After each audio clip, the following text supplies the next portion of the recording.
Episode ke-255. Di halaman depan Ola, Blaine berjemur di bawah sinar matahari sambil mengobrol dengan Dave. Anak-anak muda memang tahu cara menikmati hidup. Lihat saja mereka, penuh semangat dan begitu tekun berkultivasi ganda. Tully, apa kau tidak pernah ingin mencari pasangan? Dave hanya menunjuk telinganya, pura-pura tidak mendengar. Masih saja berpura-pura tuli. Blaine mendengus. Ia lalu bertumpu pada tongkatnya dan berjalan menghampiri Kaisar Yanfeng.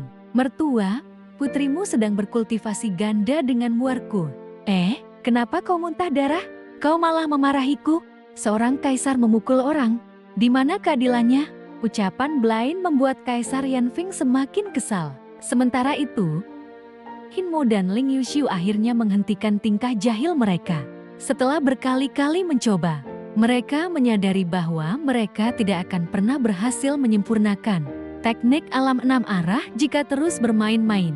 Keduanya pun mulai membahas teknik itu dengan sungguh-sungguh. Aku rasa kita harus memulai dari resonansi jiwa dan roh primordial, kata Ling Yuxiu. Jika jiwa dan roh primordial dua orang saling beresonansi, keduanya bisa saling memperkuat hingga roh primordial mampu keluar dari tubuh. Qin Mo mengangguk, tetapi segera menemukan kekurangannya. Itu berlaku jika roh primordial sudah terbentuk. Bagaimana dengan orang yang belum memilikinya? Sebelum resonansi roh primordial terjadi, yang harus disatukan lebih dulu adalah jiwa dan embrio roh. Mata Ling Yuxiu berbinar. Kalau begitu kita mulai dari resonansi jiwa. Jiwa membimbing embrio roh, lalu keduanya menyatu menjadi roh primordial. Qin Mo langsung memahami gagasan itu. Teknik ini harus dilakukan oleh dua orang. Aku membimbing embrio rohmu dengan jiwaku, sementara kau membimbing embrio rohku. Saat jiwa kita saling beresonansi, keduanya akan keluar dari tubuh, bertukar tempat, lalu menyatu dengan embrio roh masing-masing. Setelah itu, resonansi roh primordial akan menjaga penyatuan itu tetap stabil. Semakin mereka berdiskusi, semakin jelas jalan yang harus ditempuh. Namun Ling Yuxiu segera menyadari persoalan baru. Teorinya sudah ada, tetapi bagaimana mengubahnya menjadi teknik kultivasi yang benar-benar bisa dijalankan?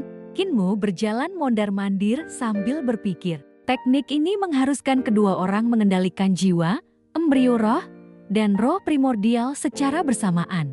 Yang terpenting, keduanya harus saling percaya sepenuhnya. Tidak boleh ada sedikit pun kewaspadaan atau niat tersembunyi. Hanya orang-orang yang benar-benar dekat yang mampu menyerahkan jiwa mereka kepada satu sama lain. Mendengar itu, hati Ling Yuxiu dipenuhi rasa manis. Ia tahu Qin Mo benar-benar mempercayainya. Jangan pikirkan orang lain dulu, katanya sambil tersenyum. Mari kita sempurnakan teknik ini. Qin Mo segera membuat beberapa tongkat penuntun jiwa. Mereka mulai mencoba membimbing embrio roh satu sama lain, mencatat setiap perubahan aliran ki vital dan memperbaiki kekurangannya. Percobaan demi percobaan dilakukan hingga tenaga mereka habis. Selain karena berkultivasi terus-menerus, mereka juga sudah terlalu banyak bermain sebelumnya sehingga energi mereka cepat terkuras. 6 hari berlalu, akhirnya mereka berhasil menyusun kerangka dasar teknik alam 6 arah. Prinsip utamanya telah terbentuk. Meskipun masih diperlukan banyak penyempurnaan sebelum teknik itu benar-benar sempurna. Sementara itu, bocah masih belum kembali setelah mengejar Shingen, Qin Mo, Granisi, dan para tetua desa lansia penyandang cacat mulai merasa cemas.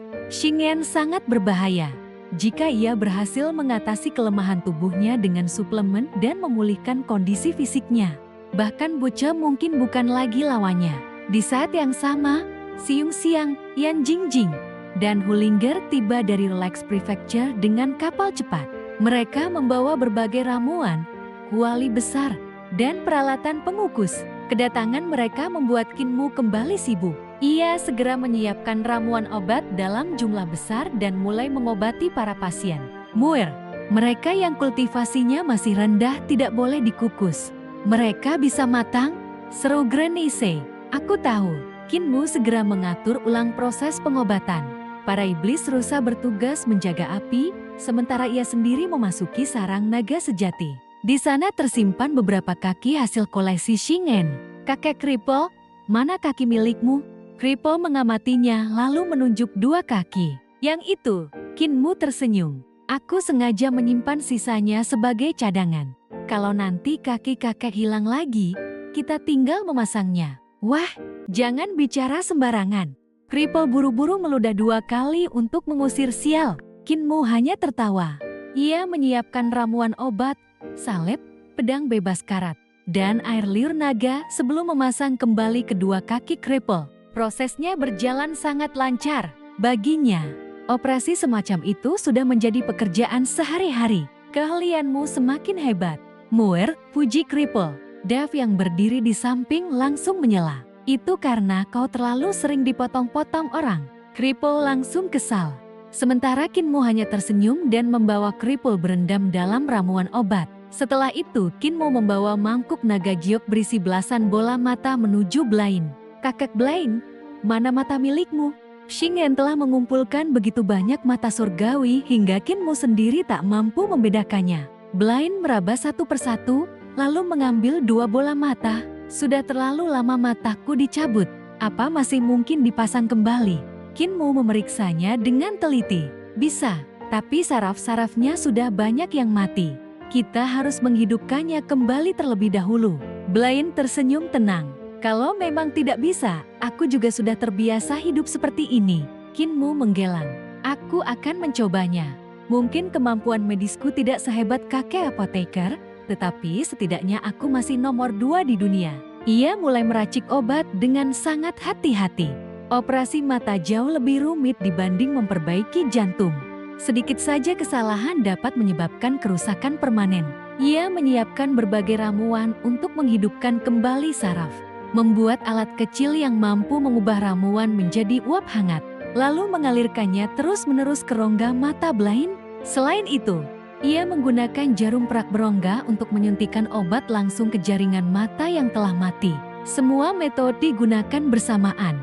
Beberapa hari kemudian, Blaine mulai merasakan rongga matanya terasa panas dan seperti ditumbuhi akar-akar baru. Barulah Kinmu memasang kembali kedua bola matanya dan menyambungkan seluruh jaringan saraf. Setelah selesai, ia membungkus mata Blaine dengan kain berisi pil roh yang telah dihancurkan. Jangan buka perban sampai sarafnya benar-benar pulih. Ia lalu meminta iblis pohon mengganti obat Blaine secara berkala. Setelah semuanya selesai, Kinmu kembali ke sarang naga sejati. Tatapannya tertuju pada tumpukan bagian tubuh Shingen. Kalau semua bagian ini kusatukan, aku bahkan bisa membuat tubuh dewa. Namun ia segera menggelang. Masalahnya bukan tubuh Shingen, melainkan rahasia yang membuatnya tetap hidup saat bertarung. Shingen mampu mengganti kepala, jantung, kaki, darah, bahkan roh primordialnya sesuka hati. Semua bagian tubuhnya bisa diganti. Tetapi pasti ada satu bagian yang tidak pernah berubah. Bagian itulah sumber kehidupannya. Jiwanya tidak mungkin bisa diganti. Kinmu segera menemui Granny Si dan menceritakan dugaannya. Granny Si menjelaskan bahwa jiwa manusia terdiri atas 3 jiwa dan 7 roh yang masing-masing terhubung dengan organ-organ tertentu. Secara logika, jika organ-organ itu benar-benar diganti, jiwa seseorang tidak mungkin tetap utuh. Namun Shingen justru masih memiliki jiwa yang lengkap. Kinmu mengingat kembali pertarungan mereka. Kepala Shingen pernah dihancurkan, jantungnya pernah diremukkan, tulang punggungnya pernah tercabut. Meski begitu, jiwanya sama sekali tidak rusak. Artinya, organ-organ asli yang menjadi tempat bersemayam jiwanya sebenarnya tidak pernah benar-benar hancur. Organ-organ itu pasti disembunyikan di tempat lain. Kinmu dan Granny Si saling berpandangan. Mereka memperoleh jawaban pada saat yang sama. Di dalam peti, tubuh asli Shingen ternyata tersembunyi di dalam peti yang selalu dibawanya. Tubuh yang mereka lawan selama ini hanyalah tubuh pengganti. Jika dugaan itu benar, selama peti tersebut masih ada, Shingen tetap dapat bertahan hidup meskipun tubuh luarnya dihancurkan berkali-kali. Kinmu akhirnya merasa sedikit lega kalau kakek bocah bertemu Shingen lagi dan dia masih membawa peti itu. Berarti dugaan kita benar. Saat itu juga kita akan mengetahui kelemahan sebenarnya. Granny Si mengangguk. Begitu tubuh asli di dalam peti ditemukan, Xing Yan tidak lagi tak terkalahkan. Membunuhnya akan jauh lebih mudah.